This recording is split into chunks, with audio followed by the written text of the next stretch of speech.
Energia Ipar Euskal Herriko ehunean berriztagarria den zure tokiko argindar hornitzailea da.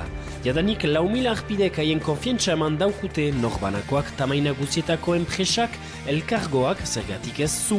Azaroaren bukaera arte luja 23 kodearekin hartuak izanen den energia elektrizitate berde arpidetza bakotsaren dako 30 euro emanen dira lujamaren laguntzeko. Baliatu! Eskaintza setasunak aurrekontua eta arpidetza 5 minututan egin energia.eus webgunean. Energia Herritar Kooperatibarekin bat egin.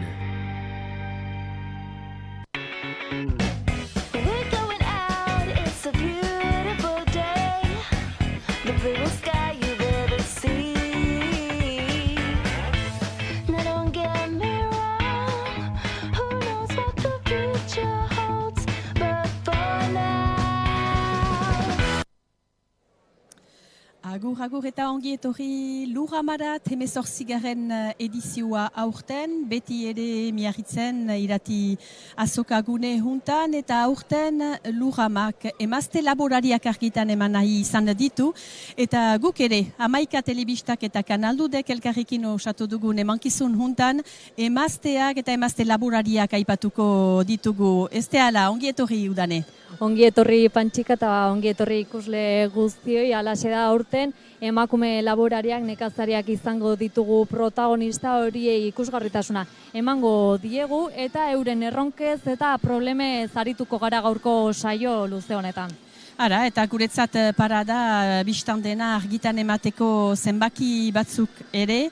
Eta abiatzen algira Ipar Euskal Herriarekin, Ipar Euskal Herrian 3.800 bat etxalde daude, 3.800 bat etxalde, 4.700 bat etxalde buru, eta ikusiko duzue hor ilustrazio batzutan nola 2010 eta 2020 artean etxalde kopurua apaldu den Ipar Euskal Herrian. Kasik 700 bat etxalde galdu baitira 10 urtez.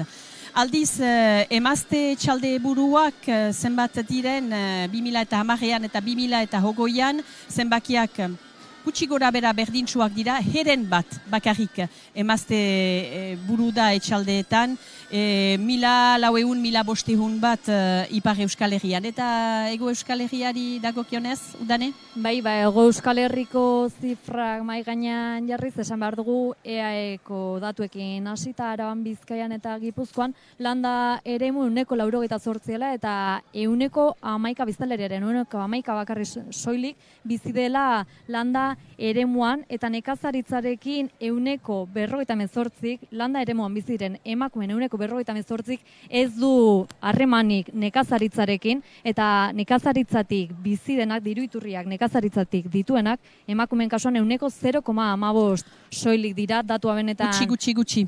Oso basua ikusi beharko da ez, etorkizunean zer diren datu horiekin, eta Nafarroari begira jarrita, esan behar dugu ustiategien izendapenei dagokienez, emakumen izenean daudela 126 bakarrik, gizonezkoei dagokienez 164 daude ustiategi gizonezkoen izenean, eta gainontzeko 110 sozietatei dagokienez.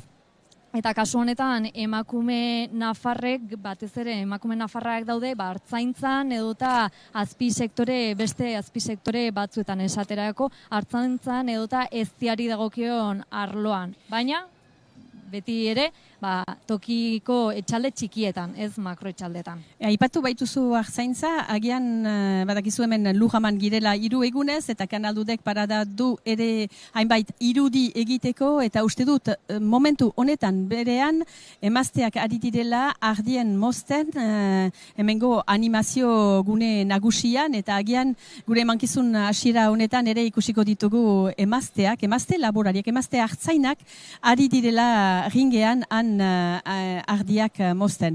Baina segitzeko gure emankizuna, gure lehen 2 gomita gurtzen alda ditugu udane? Hori da, harrera egingo diegu, gaurkoan. Eta unarate urbilduko zaizkigu, Amaia Irribarren, bere mikroarekin, Eta alazne intxauspe hementxe daukago, hementxe gaurko 2 gonbidatuak, ez da? Hala, ongi etorri zueri, milesker tartitxo bat hartzeaz, berezikizuk Amaia badakit ari zirela ere lanean hemen xokoan, edari aperitifia xoko goxo hortan, baina eguerdiko libratua izanen zira. Amaia, bitzez zure ibilbidea, 2018an instalatua, ara. Beraz, gaek moduan, deian ere aita beste bi lagunekin gaek moduan zen, eta egetretara joan da bera eta baratze zaina, eta ni eta beste baratze zain bat instalatu gira etxaldean. Ara, zuek ardiekin ari zirezte, Ardiekin gasna egiten duzue. Badugu baratze zaintza ere eta espreetako biper pixka bat. Ara, beraz, hiru ekoizpen etxaldean, eta beraz, xarrak joan direlarik erretretarat, berriz bigizon sartu dira. Jamuntxo hortzen, Bai. jamuntxok segitzen du baratze gintzan, eta beraz, bigazten artean, bigarrena gizona. Bai. Nola asenditzen zira, emazte bezala hor beste bien artean? Benik ez dut janen, biziki ongi pasatzen da, ez dut desberdintasunik ikusten emazte edo mutiko gure lanean, ezagutzen gira aspalditik eta ez dut desberdintasunik ikusten emazte gisa egunerokoan. Zuk gehiago ardisailean ari zira? Bai, hori da, egiten ardisaila, dituzu- gasna, eta udan laguntzen dugu ere baratze gintzan pixkat laminainitz baita. Ara, eta edozoin lanetan berdin. Bai, Ara, Maiaren ibilbidea, gero Eta- estatutua ipatuko dugu pixka bat gehiago. Horixe bera, eta hemen nire alboan handoaindi dauka talazne intxauspe, ene Bizkaiko eta etxaldeko emakumeak mugimenduko kida ez da. Konta eguzu, pixka zu baratze zaina da, zara, zure ibilbidea konta eguzu, noiztik zaude honetan lanean. Bai, hala da, ni handoaindarra naiz. Hasiera batean beste ogibide batzutan ibili naiz, tartean besteak beste telebistan. Eta 2012an nire bikotekideekin batera, pentsatzen dugu pixka bat, ogibide bezala saiatzea hartzen, baratze zaintza biologikoa.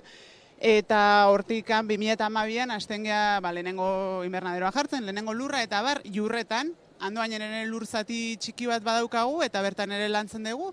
Eta gero 2016en kontserbera txiki bat egiten dugu eta beraz orain barazkiak freskoan saltzen ditugu, zuzenean, eta baita ere kontserba moduan 7 krema egiten ditugu eta hori ere salmenta zuzenean saltzen dugu, bai.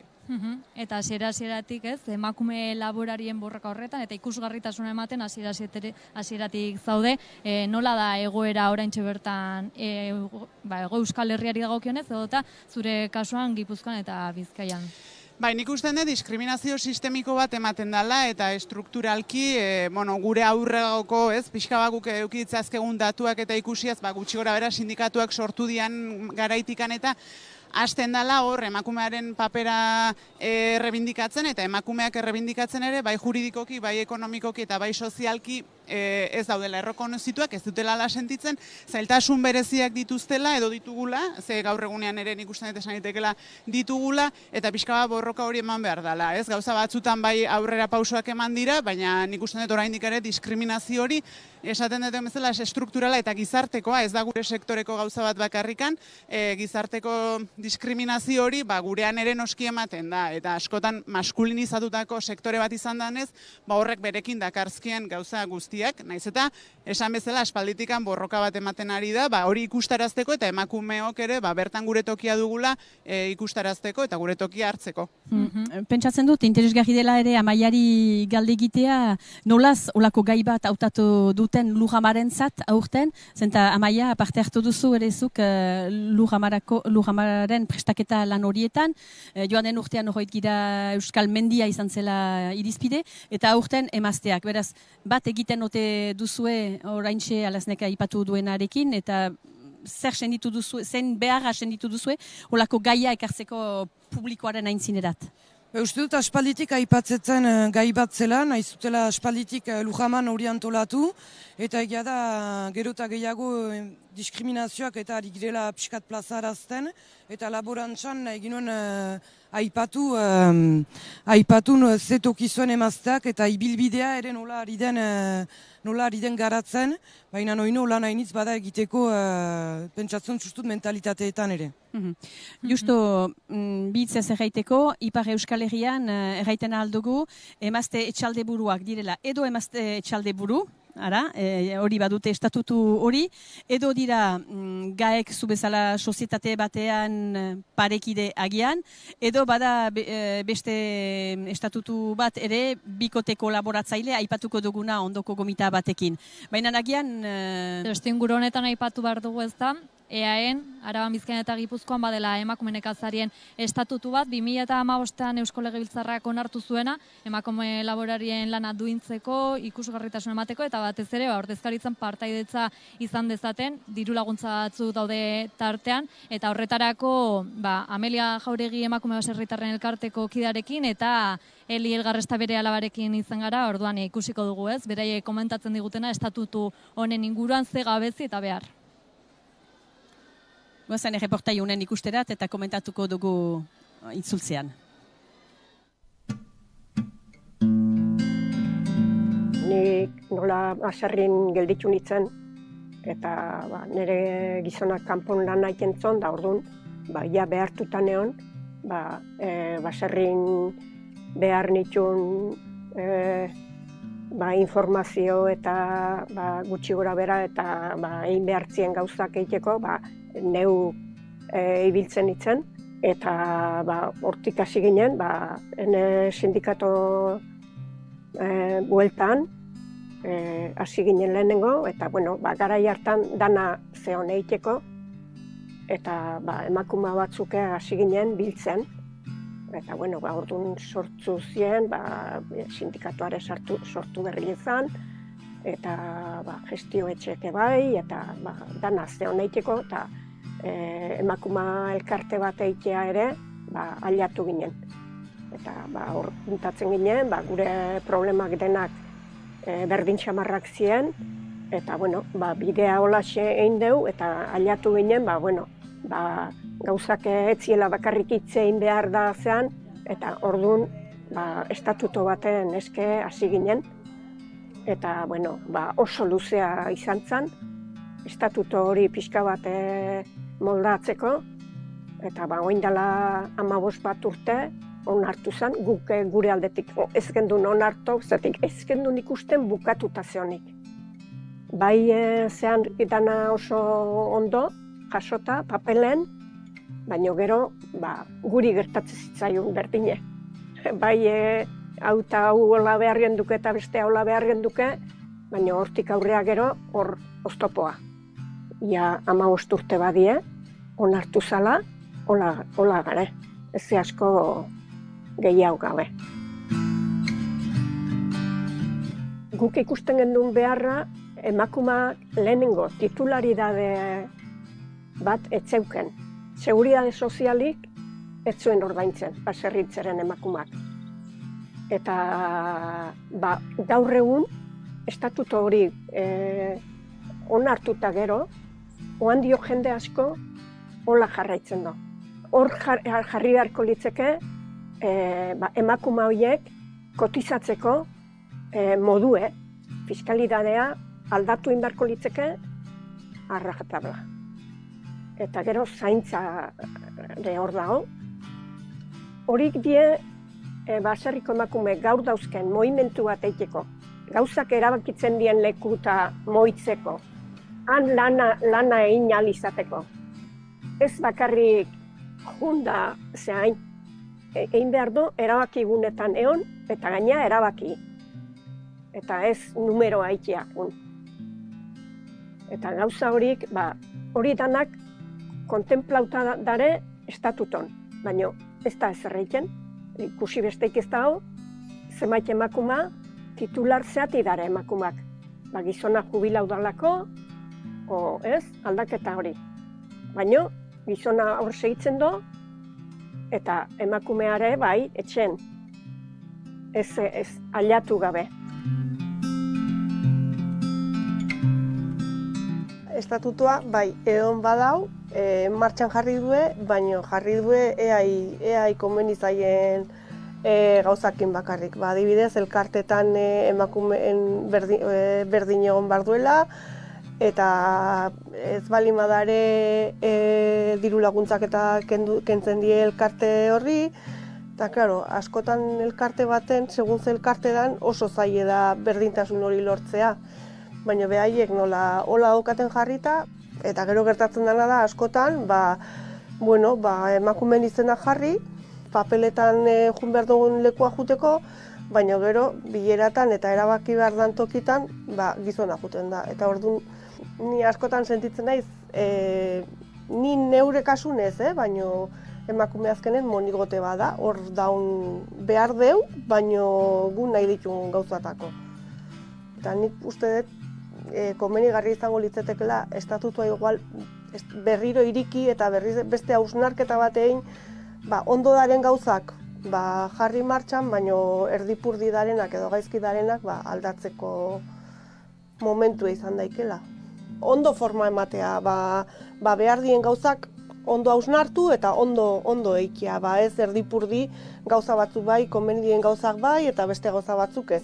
Danontzako baliegarri izan daiken tresna bat bezala erabiltzea, bide batea ematea, ez bakoitzei komeni zaion gauzak.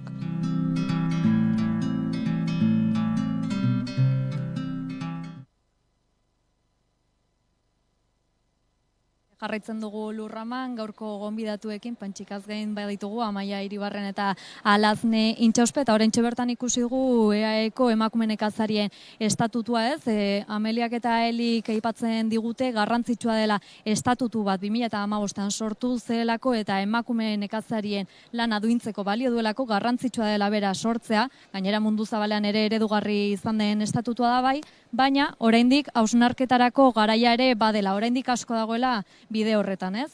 Alazne, zu baita ere estatutuaren lanketa horretan bazabiltza, pixka bat konta iguzu, zuk nola ikusten duzu egoera gaur egun estatutuaren inguruan? Bai, nik uste hori dela pixka bat klabea, ezta? Estatutua egotea bera garrantzitsua da, ez egotea baino hobea da, gure ustez, baina horre egoteagatikan ez da gure egoera hobetuko.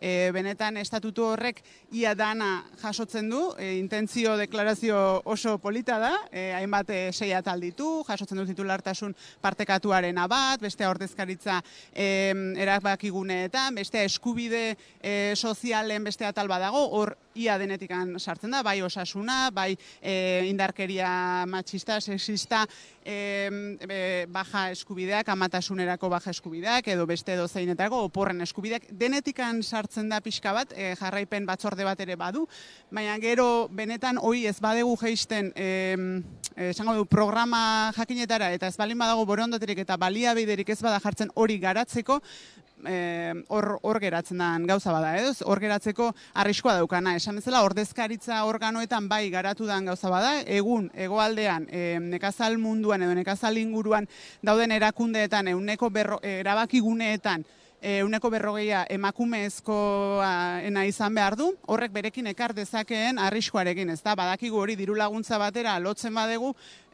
oso gauza arraroak gertatzen ez badira, beteko dala. Horrek ez du esan nahi, benetan, emakume horiek ahotsa duten edo emakume horiek esaten dutena benetan beteko den edo benetan ikusgarritasun hori egingo den, ez da? Beraz ez bada lanketa integralago bat egiten, sensibilizazio bat egiten, beste formazio bat gizonezkoi ere ez bazai ardura bat eskatzen formazio hori egiteko, mentalidade, Amaiak aipatzen zuen, mentalidade hori pixka bat lantzeko, oso lege polita da, esan bezala erakutsiko dugu Bruselasen eta Nueva Yorken nola daukagun lege oso zoragarri bat, baina Bizkaiko adibide bat emate aldera, Bizkaiko diputazioak, enpresa batek egin du, baina Bizkaiko diputazioarentzako, ez naiz gogoatzen 2022 edo 2021 ikerketa bat, eta Bizkaian egun lanean gauden emakume baserritarron artean, 67%ak inoiz ez du estatuto honei buruz hitz egiten entzun.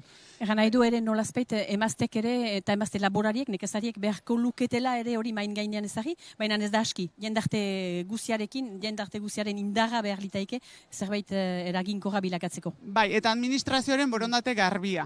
Ez bakarrik paper bat egitekoa edo, baizik eta benetan ahalbidetzekoa, jendeari informatzeko, administrazioaren langileak ere berak askotan ez dakite nola egin behar titulartasun partekatu bat, edo ez beraz benetan egin behar dana da, paperetikan jetxi lurrera, eta benetan balio dezaken guzti horri bidea eman, hortarako dago eta legez hartua ere. Ari ginen komentatzen emankizun hasi aintzin Amaia zurekin, agian Ipar Euskal Herrian eta Frantziako lujaldean gauzak pixka bat erresago direla, ez dut erranen dena hobeki dela edo dena ongi dela, baina pixka bat hobeki.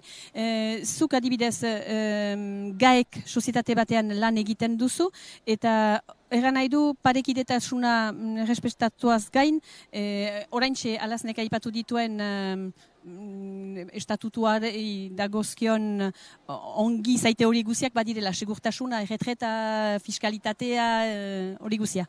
Bai, hori da gaekarekin babesten du izan gizon edo emaztea babestuak gira, ez da gehiago individualki etxaldea, baina babes mota bat da, kutixatzen dugu besteak bezala, horrek janai du egetretaren zat badugula gero egetreta gizonak bezala. Gero asuratuak gira, biztan dena, ama opojaldiak hartzen alditugu eta ordezkatua izaiten algira. Eta alere gaekak gaerdentasun bat ekartzen du eta berdintasun bat. Eta hainitz etxalde gaek moduan dira. Hori da, eta aldiz alaznek aipatzen zuen erabaki gune horietan zer leku duten emazteek eta emazte laborariek. Hor ere, uste dut, behar 2014an edo ejantzutela laborantza ganbaretako listetan 130 emaztea izan behar zela. Hor ere, inposatu behar da, beraz emazte kopuru tipi bat, bestenaz, ez baita naturalki usten tokirik. Ez da usten tokirik, baina emazteok arzen ote ditugu ere tokiak. Parentixe txiki bat egiten aldut, baina eskertuak zirezte hemen parte hartzeaz, zenta biziki zaila baita emazteak erakartzea mikroaren aintzinerat, kamera baten aintzinerat, olako gaiak ere aipatzeko. Eta zailtasunak izan ditugu ere izaiteko emazteak, beren gauzak aipatzen, beren Bai, eta uste dut lehen lerroan izan behar garela, lehen lerroan izan behar ditugula ez, erronkak, problematikak, ikusgarritasuna eman haue, eta esan dezakegu berdintasunerako bidan pausoak ematen direla, oraindik ere asko dagoela aurretik ez, aipatzen ditugun guzti hauek aintzat hartuta, baina aurrera pauso txikia badira ere badaudela, ez? Eta uste dut hemen Lujaman egin direla hainbat hitzaldi eta ikusten dela ere beste eskualdeetan, Frantzian, Franche-Comté eskualdea da ere gomita, eta horientzat ere zein importanta zen gai hau main gainean ezartzea, Amaia, senditu duzu hori. Bai, ajunt. Eta zuek zer ere manden duzue Lujamatik, hau izaiten aldela ere lege, aipatu den 2015ko lege horren berriz main gainean ezartzea alazne? Bai, eta ematen duguna azkenean da indarra eta ikustea arazoak strukturala direla, hemenan gauzak agian espezifizidade txikiren batekin, baina berdintxoa direla arazoak, gizarteko arazoak direla, eta guere gizartearen parte gerala, eta hortan aurrera pausan, eta hau ez dela emazteak aurrean jarri gizonak atzen, ez baizik eta gizarte moduan aurrera egiteko modu bakarra dela hau, beraz, indarra askorekin goaz gure txaldetara berriz ere, eta bueno, hemendikan esan nahi nuke baita ere, azaroaren 30ean greba feminista orokor bat deitua dagoela hegoaldean, han emakume baserritar moduan ere jarri txertatu nahi izan ditugu gure adierazpenak eta elikadura osasuntsu baterako eskubidea bertan txertatu nahi dugu zaintza sistemaren barruan eta baita ere ezin degula zaintza sistema bat eta hitz egiten aritu ez bali magera aurrena bizitza beraren zaintza hitz egiten ari, hau da gure animalia, gure lurra, gure jaten dugun eta azken batean lurramatikan eramaten dugun guzti hau. Eta gomita luzatua biztan dena iparraldeko emazte eta jendarte osoari. Bai, orokorra da greba, bai, hori. Benetan deialdi interesgarria eta garrantzitsua ez, azaroaren 30ko zaintzak erdigunean jarri nahi ditugu eta uste garrantzitsua dela deialdi honen mezua ere lurraman zuei guztioi helaraztea. Eta etxaldera joan aintzin, ala ere, badakit Amaiak lan eginen duela pixka bat, itzulitxo bat eginen duzu alazne? Noski, horrekusi ditu ja gauza batzuk eta bueltan erosketa batzuk egin eta partekatu. Garro etxaldea, ez da izenak esateko, baina baratze zaintza azkenean azpisektoreak eta bai, noski, bueltat eman barra dago. Eta ongi pasatzen da, Amaia Lujama orain arte? Bai, biziki, atzo animaleko jendea izan da eta janari eskasian ginen, zinez sekulako edizioan ikusten. Bikain, mil esker handi bat, gurekin egon momentutxo bat, guk segituko dugu Lujamatik emankizun hau zuzenean, Amaika Telebista eta Kanal Dudek elkarrekin osaturik, eta aterako gira pixka bat Miarritzetik eta joanen gira bortu alde hortarat ere. Hain txusen, Sibiruan bi neska, bi biski, berriki instalatu baitira eta ikusiko duzue hauen ibilbide polita ere zein den. Begira dezagun. Horra hizpaikin, aite tamekin aigututzu ahokain txaltin. Heben atzamaiten titzugu behik, ardik eta euskal txerik. Abantzu hor transformatzen dizugu, gasnatzen eta geho agia ebai transformatzen dizugu eta geho saltzen merkatu zunbaitetan. Ez dugun transformatzen, hoike xantza dizugu asuia kooperatiba bezala saltzen titzugun eta geho haik Frantzia osoan saltzen titzie.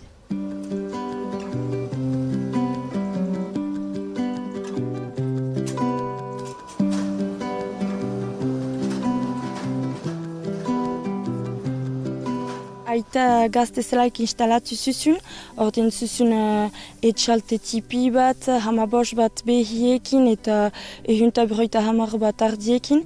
Eta ordin 2012 goiti aitak ezagititzu euskal txerrik. Hasi duzu transformatzen bizba hiu txerri familiantako eta geho benahi galt egiten zien errentako. 2019 ama instalatu duzu, behitzen lana eta ordin aita laguntza behitzin, behar behitzin eta gu ez duan ez genizun ikasketak urrentuk. Loreekin biek 2021 azauan instalatu gututzu eta hor aldaketa zunbait egin titzugu txaltin. Baita ezpada lorea gasnatu hasi duzu eta ordin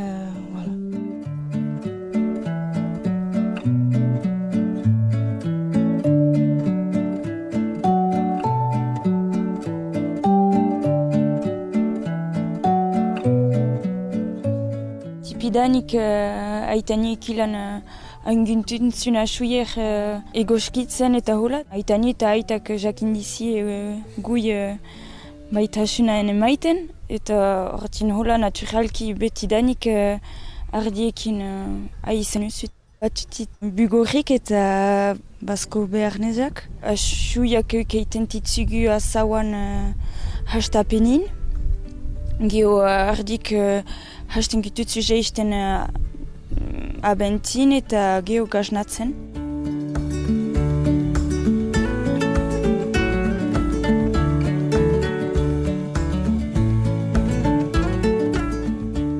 Guaiart guardik Sant Antoni juiten zututzun.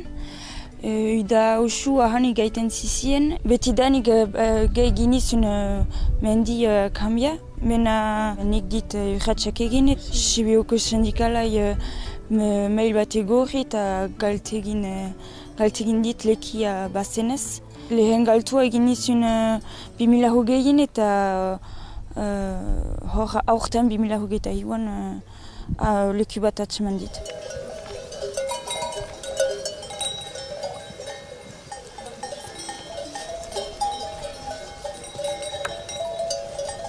Ardi parte batek ilan goiti jinuzu, igilun gututzu, laula boi gututzu eta otat izan behar gututzu sorti ehun ardieta. Hor egiten titzugu lau eguneko sandak. Goizoz ardiak biltzen tutit, geho zankuk egiten, denboa edera delaik bedeatziak eterditan abiatzen gia ibiltea, pasian egitea, eta geho arra biltzen tutit gaiaz heben gainti zazpiak eta sortziak gainti, eta geho arra juten tutu ganilat lo egitea.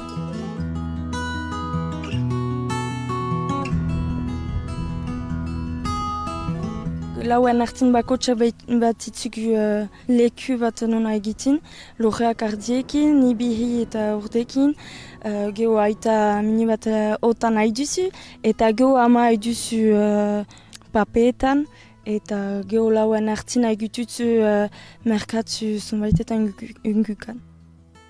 Nik mait titit surtut behik eta urdik, eta geho agien transformatzen.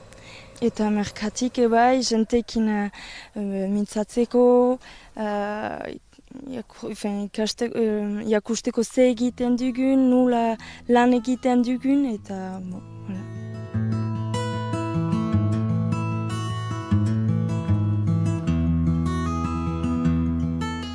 mendi hobeki duzu guarrientako, eta kambiatzen dizu Sant Antoni beno. Bakantza bezala tutzuz, eta aizia ardien erritmun, eta beti ardiekin zia, ordin baduzu habo kontaktia ardiekin, eta beti baduzu bista, eta maite dit. Amani eta aitani zututzen hain, geho aita uaigu, beti segida bat beita goetako importanta duzu. Dila guti ebai halaike hanitxez habo ikusten titzugun eskazun bait instalatzen. Eta goetako importanta duzu hebene eskazun baite, izaiti etxaltezun baitetan.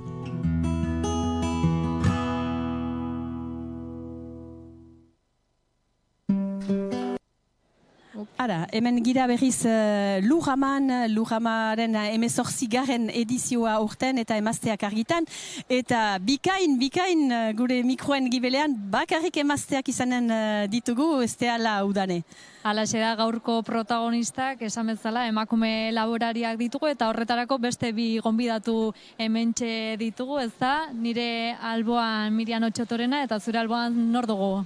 Maina Chaseban, eta Maina Chasebanek begiratzen zituen irudi horiek eta gaiten zuen ze irudi politak, berak ezagutzen du bortua. Maina, justo xure ibilbidea guk xuka mintzatzeko usaia baitugu, ostibartajak izanez, arzain bezala plantatu ez zelarik deus ikustekorik zure familian arzaingoarekin. Oden, mikroa ongi atxiki eta xure ibilbidea pixka bat aipatu. Bai, ordean ni instalatu nusu 2006an hartzain txol gisa. Ardi biarnesekin eta banixin xarua, baixit xarua, beti berdina baita. Oiaskoan, eiralarre egian, eta berriki ordula 2 urte ukandixit xantza hartzia beste etxalde bat, ordean pasatu nusu hartzain txoil zaitetik, laborari normal izaitea. Eta ordean, hartu dutalarik etxalde hori, ene laguna instalatu da enekin konjuen kolaborator gisa. Hori aipatuko dugu, beraz, ikusten dut pixka bat, ez dela erresa zuretako ulertzea, Ipar Euskal Herrian badira arzain soilak. Arzain soila, eran nahi du, bere hartaldea duela, bortuan xaro bat baduela, eta gero ontsalaz, neguan leku ezberdinetarat joaiten dela. Urte batetik besterat ez daki sobera nora joaiten den, eta ordaitzen ditu bazkak berriz borturat joan aintzin. Beraz, hori da Mainak izan duen ibilbidea duela 2 urte arte. Halaxe da. Eta gero estatutua aipatuko dugu ondotik. Hori da. Eta zure hartzaina zara, orduan zer ikusi eta benetan bertati bertara ezagutzen duzun azpisektorea. Konta eguzu, zu Nafarra zera nondi izatu zen eta zein den, zuk egiten duzun lan esan didazu. 250 bat ardi dituzula, konta eguzu pixka dazuk. Nahiko antzekoa. Guk hartzaizolik ez ginela, ni Iruñan jaioa naiz, aitaren herrira bueltatu nintzen, eta familiko lurrak oso gutxi ziren, 4 hektaria. Horrekin hasi ginen, bai ardiak obildotxak erosten, bai ikuilua, instalazio guztiak sortzen, eta gure manejoa oinarritzen da portuan, gure portuetan, Urbasat-Handian, hor ematen ditugu 8 hilabete gutxi gora bera, eta bestean neguan behan. Egia da, poliki-poliki, 13-14 urte hauetan, jungarela lur pixka gehiago behan lortzen, bai neguko bazka egiteko, ez guztia, baina poliki-poliki behan ere lurrak alokatu hiruan hartzen. Eta 8 hilabetez bortuan? Zuek aldiz, Maina? Gu 6. 6 hilabetez. Bai, aldea bada horretan egia esan. eta oso interesgarri, eta horretarako Nafarroaz gehiago aritzeko ez da, badugu Gotzone Sestorainekin izan gara, zuk ezaguna duzu, eta horretarako berarekin izan gara Nafarroako egoera zaritzeko, emakumeen nekazari Nafarren egoera zaritzeko zenbait datu komentatu dizkigu, eta berarekin ere izpide izan dugu estatutua, emakumeen nekazarien estatutua, Nafarroan ez da estatuturik, eta pixka bat komentatzen zigun, ez? Ze behar dauden zein gabezi, eta berak hemen aurrean azalduko digu jarraian.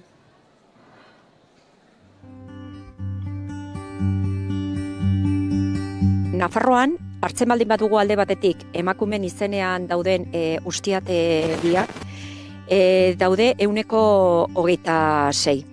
126, gero 164 gizonezkoen izenen, eta gero badaude figura juridiko bezala agertzen dienak, soziedadeak dienak, horiek gutxi gora bera 110 izanen die, eta horietan ere badira emakumek. Eta gero beste datu bat da, ekologikoan ari direnen arten, emakumeen kopurua handigoa da, 120 ere iristen da.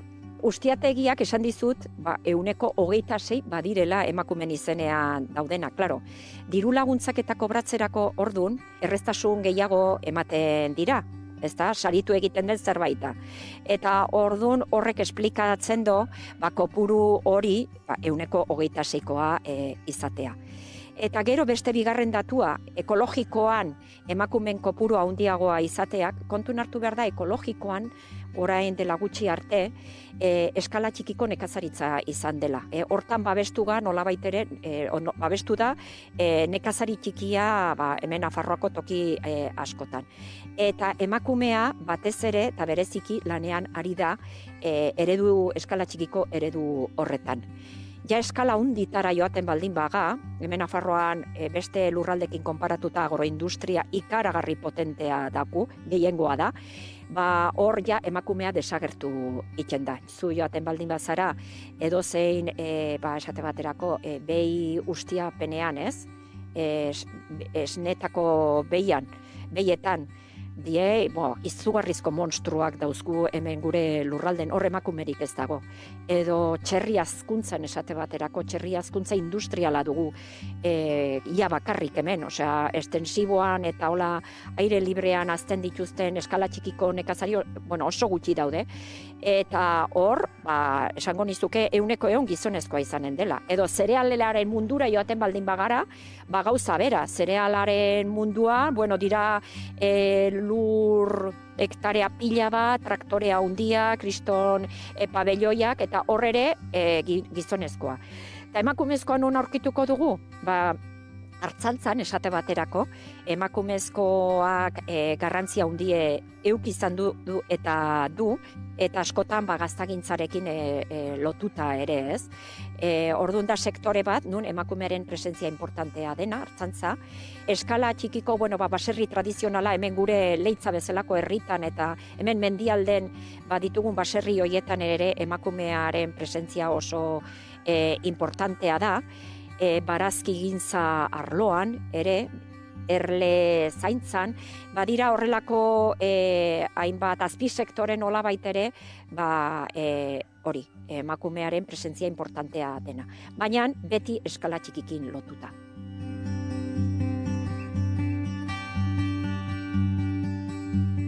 Esan behar da, EAeko estatutu horren sustatzailetako bat izan duzela Maite Aristegi.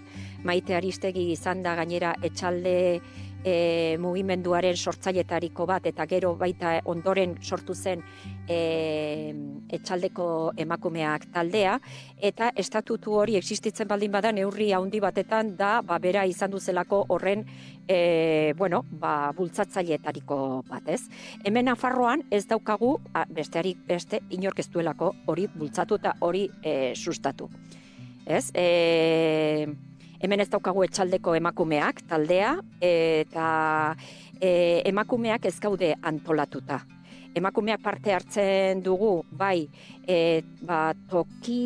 tokiko iniziatiba desberdinetan, baino askotan ez gure baitatik aterata, baizik eta instituzioetatik edo beste eragile batzuetatik ateratako ekimenetan. Orduan hor gabezia bat dauku. hau argituta, esan nahi dut, estatutu bat edukitzek bakarrik ere ez duela aurrera pauso handirik suposatzen. Estatutu bat zu legea eduki dezakezu, baina gero lege hori landu egin behar da. Eta lege hori lantzeko behar da tresna. Eta guk hemen Nafarroan daukagun gabezirik handiena da tresnarik ez daukula. Orain esate baterako, azaroaren 30-ko greba dela eta etxaldeko emakumeak eta Ene Bizkaia paper ikaragarri importantea betetzen ari da aliantzak landuz mugimendu feministarekin eta beste sindikatoekin eta proposamen oso iraultzaiek eginez. Guk hemen Nafarroan ez daukagunez inolako tresnerik, ez gaude antolatuta, ez gara gu emakume nekazari bezala, ez gara parte hartzen ari horren antolaketan. Orduan, lehenbizin ikuste dut behar dela antolaketa, tresna. Eta gero, behin antolaketa eta tresna daukazunen, landu behar die proposamenak. Gure baitatik landu egin behar. Eta hori da nik momentu honetan ikusten duten gabezirik importantena. Hori antolatzea.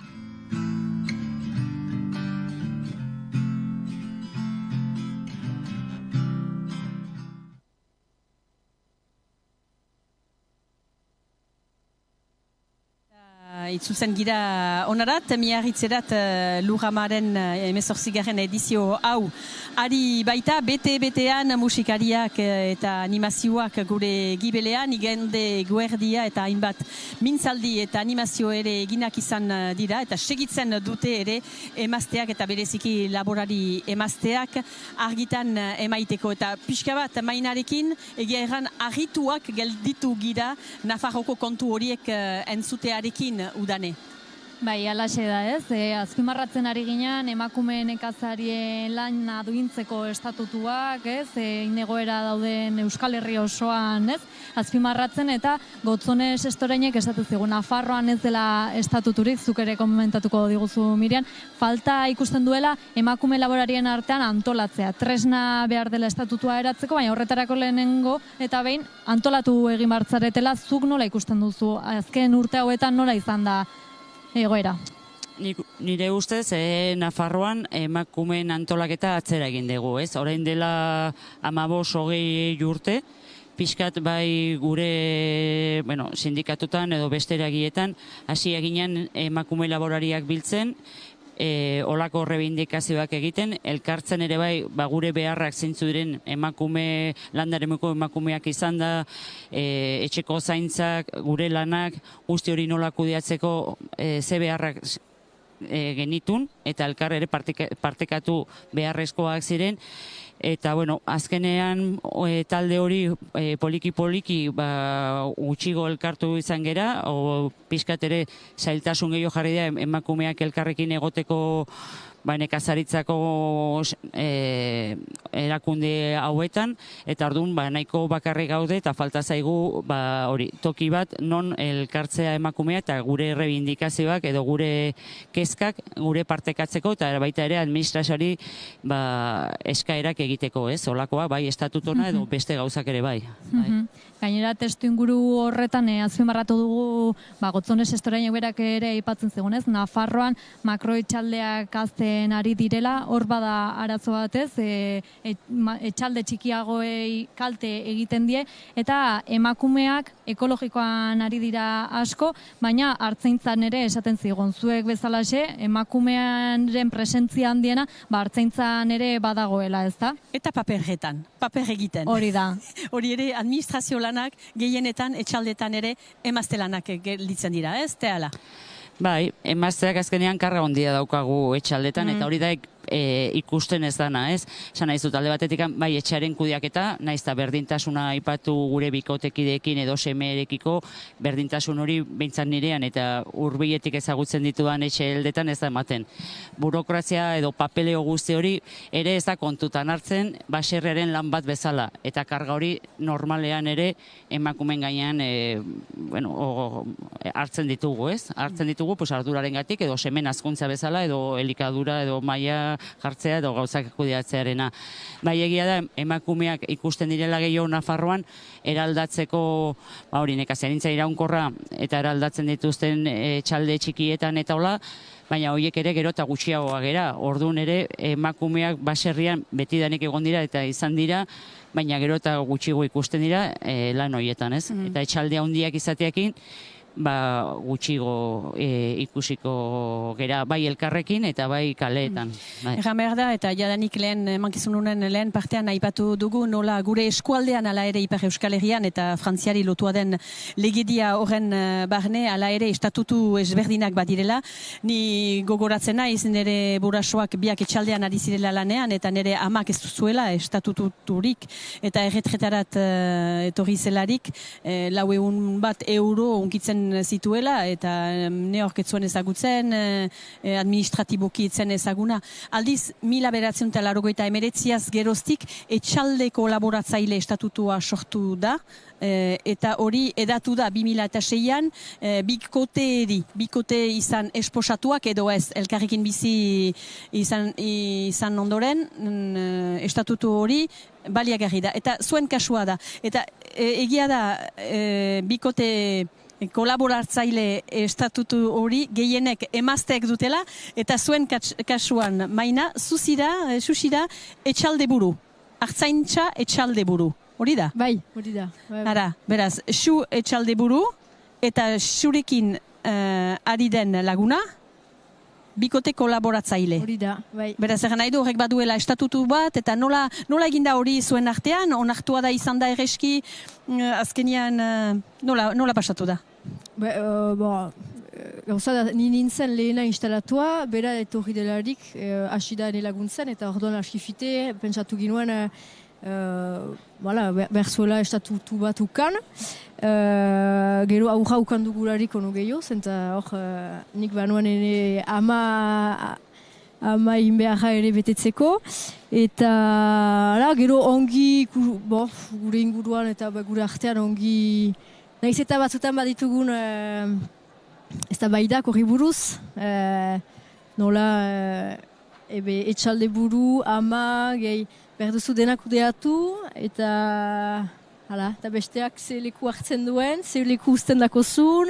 Baina ez da bada hori main gainean ezartzen duzue eta ipatzen da, hori da interesgarri ere. Guziz aipatzen dugula, pixkat, bakotsak bere lekua atseman dezan, eta horreka dain, denbora oso zenekin ari da, ordean zinez egunerokotasunean elgarrekin gira. Naiz eta nik dituzten hartzen deliberuak eta nik dituzten ardiak ezagutzen, berak kanpoko lanak egiten ditu eta baldu arere bere... Aldiz hor, gauza berri bat, da bikote kolaboratzaile estatutu hortan gauzak aldatu direla. Eta orain 5 urtez gehienez izaiten altzirela estatutu horren barne. Horrek erren nahi du. Mainaren kasuan, bere lagunak 5 urteren buruan erabaki beharko duela. Segitzen du etxaldean, eta ze estatutu izanen du? Gogoetatzen duzu hori? Eta hori 2021 edo biaz geroztik, beraz berria da. Nahi du, 2026an nolazpeit erabaki bat hartu beharko du. Zer nolako erabakia? Ez dakigu, hasiak gira pentsaketan hartzen. Gure kasuan gaeka leike... oberena. Zenta orain gaek bat ere egiten albaita bikoten artean. Orain arte eta bereziki esposatua zelarik eta etzen posible.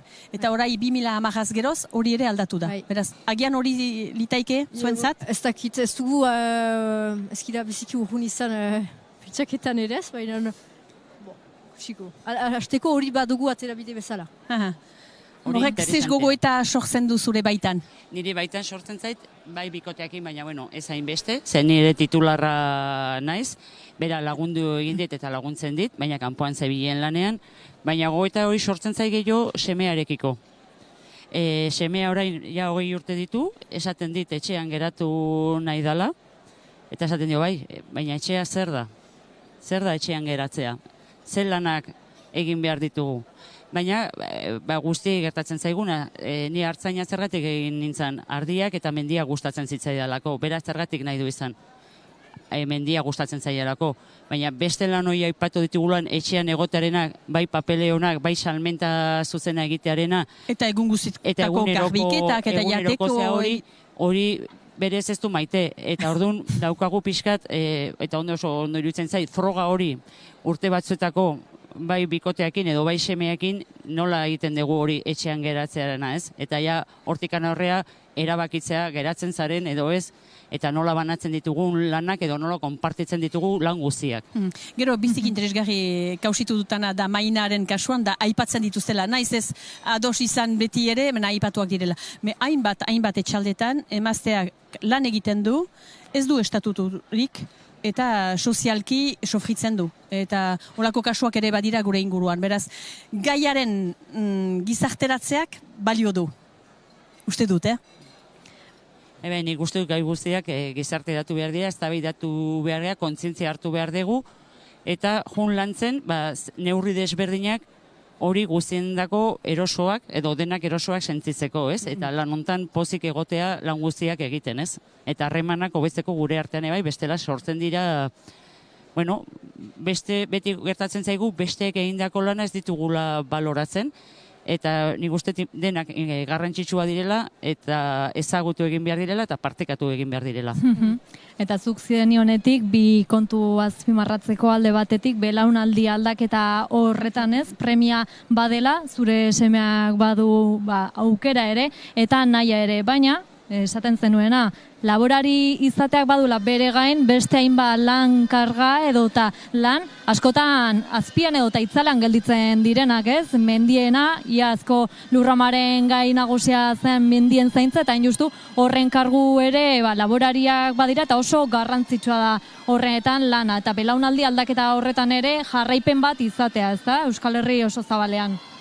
Importante da jarraipena eta nekazaritza iraunkorroi eta lurrari lotutako nekazaritza, eta hortan, horri ere maigainean jarri behar da, horren alde apostua egin behar da, eta Nafarroan ikuste gehiago, zuenan baino, zuenan ere bai, ze mehatxua hor daukoazute ere bai, eta mehatxua berdina da, gurean aurreratuagoa da, baina balioan jarri behar da, egiten den lan hori esparro guztietan, ez?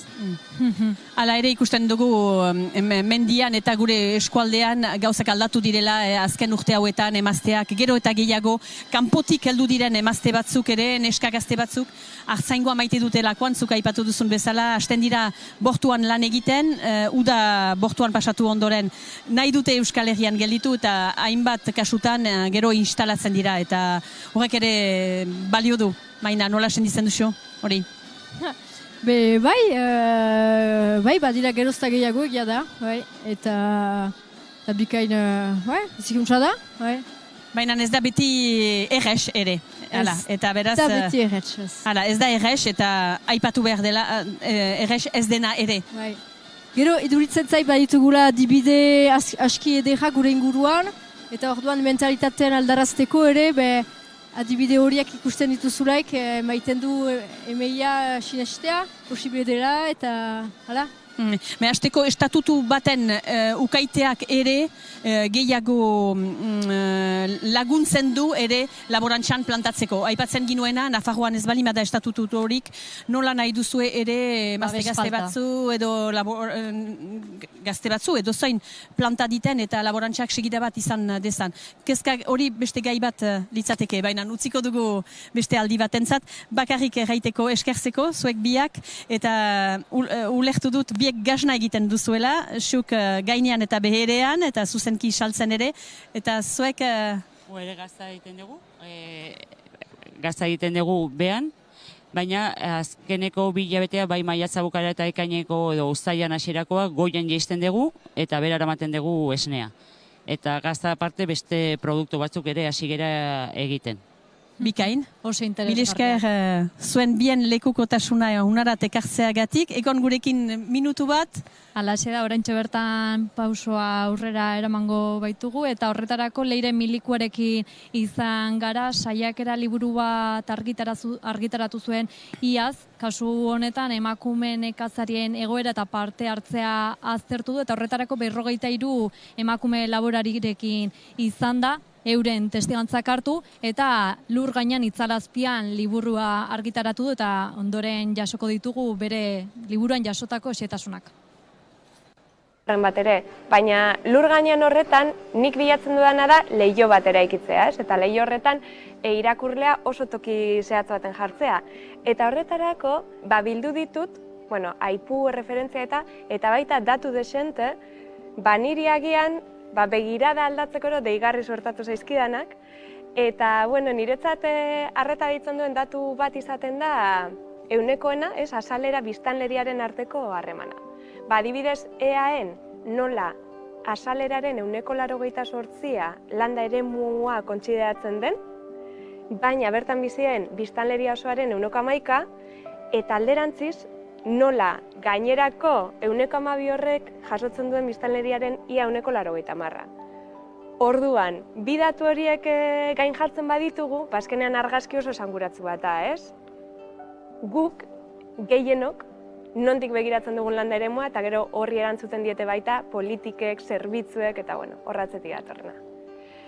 Eta gero beste kontu bat iruditzen zaidala nabarmen itzala azpian deitzen dena, lehenengo atalean sortutako leiho horri gehitzen diogu bosgorailua eta hau ere asko gustatzen zaitza azkenean bosgorailu funtzioa dauka. Ekartzen ditu emakume protagonista horien ahotsak eta horiek arilkatzen dira. Nik ekartzen ditut bestelako datu referentziak eta baina beti horri markoa emateko. Eta iruditzen zait, sortzen dela alako bidai bat, ez? Atalaren amaieran, ulertarazten diguna pixkat zein den beraien egoera erabakiguneetan. Ulertuta, testu inguru jakin baten kokatzen dela. Eta sistema jakin baten. Orduan, hor, ez dakit oso esanguratzua iruditu zitzaidan bere garaian, duela 20 urte baino gehiago ponentzia baten, Maria Ascension Millanek esan zuen.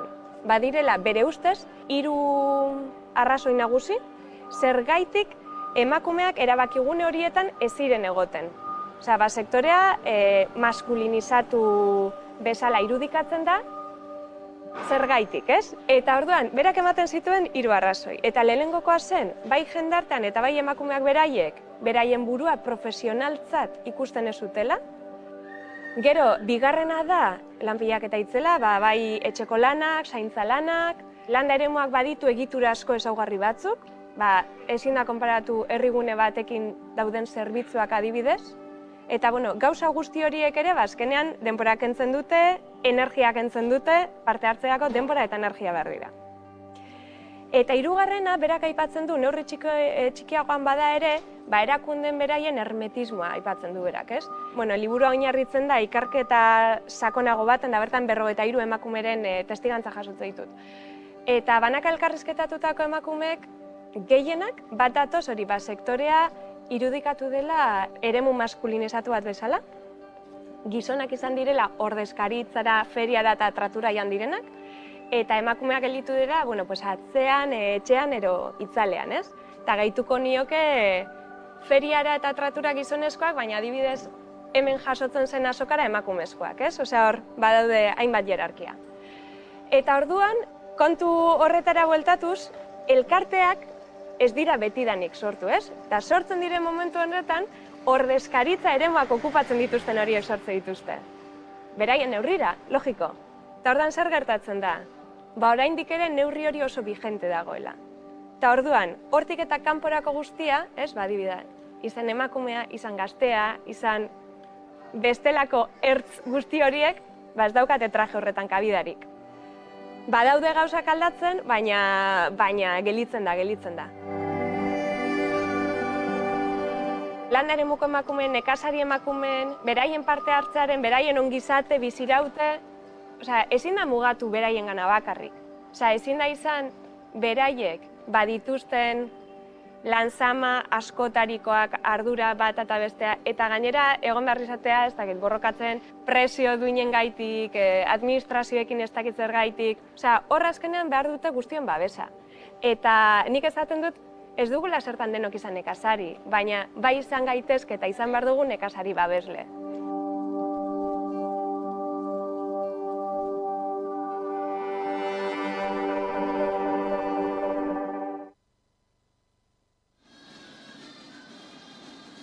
Hementxe gaude Lurraman saioaren amaierara heltzear gaude, baina hori baino lehen heldu behar diogu oraintxe bertan ikusi dugun erreportaiari, ez da, Pantxika, Lur gainean itzalazpian Leire Milikuaren saiakera liburua bertan oso informazio eta eduki garrantzitsua daukagu eta denoi helarazten dizuet, nahi ezkero, hemetxe daukazuela Leire Milikuaren Lur gainean itzalazpian emakumeen laborarien ikusgarritasuna aipatzen da bertan batez ere, eta azpimarratu du behar dugu berak esan duena. Nekazari ez dugula zertan denok izan, baina bai nekazari babesle izan behar dugula, eta horren garrantzia hementxen ere azpimarratu nahiko genuke.